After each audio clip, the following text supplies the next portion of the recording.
মাত্র ঘণ্টাখানেকের টানা ভারী বর্ষণে কার্যত জলমগ্ন হয়ে পড়ল আগরতলা শহর।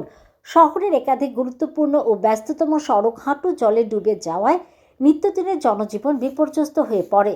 মঙ্গলবার সকালের বৃষ্টির জেরে অফিসগামী মানুষ, স্কুল কলেজের ছাত্রছাত্রী এবং ব্যবসায়ীদের চরম ভোগান্তির সম্মুখীন হতে হয়।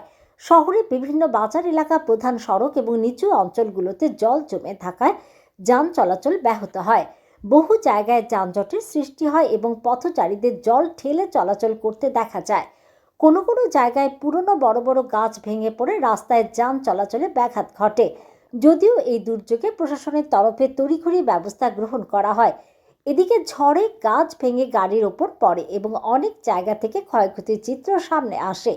একদিকে যখন এমন চিত্র, আবার এই দুর্যোগপূর্ণ আবহাওয়ায় অনেক জায়গার স্থানীয় বাসিন্দাদের অভিযোগ, সামান্য বৃষ্টিতেই জল জমে যাওয়া শহরের নিকাশি ব্যবস্থার দুর্বলতাকে সামনে নিয়ে এসেছে।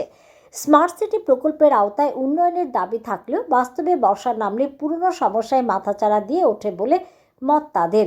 যদিও উন্নত পাম্প ব্যবস্থা থাকায় জল বেশি সময় পর্যন্ত জমে থাকে না, তথাপি জমা জলে নাগরিকদের সেই ভুক্তভোগী হতে হয়। এদিকে আগামী 3 দিন বজ্র বিদ্যুৎ সহ ঝোড়ো হাওয়া ও ভারী থেকে অতি ভারী বৃষ্টিপাতের পূর্বাভাস জারি করেছে আবহাওয়া দপ্তর। কিছু জেলায় ঘন্টায় 60 থেকে 80 কিলোমিটার বেগে দমকা হাওয়া বইতে পারে বলে আশঙ্কা করা হচ্ছে। প্রশাসনের তরফে পরিস্থিতির ওপর নজর রাখা হচ্ছে বলে জানানো হলেও দ্রুত জল নিষ্কাশনের দাবি উঠছে বিভিন্ন মহল থেকে।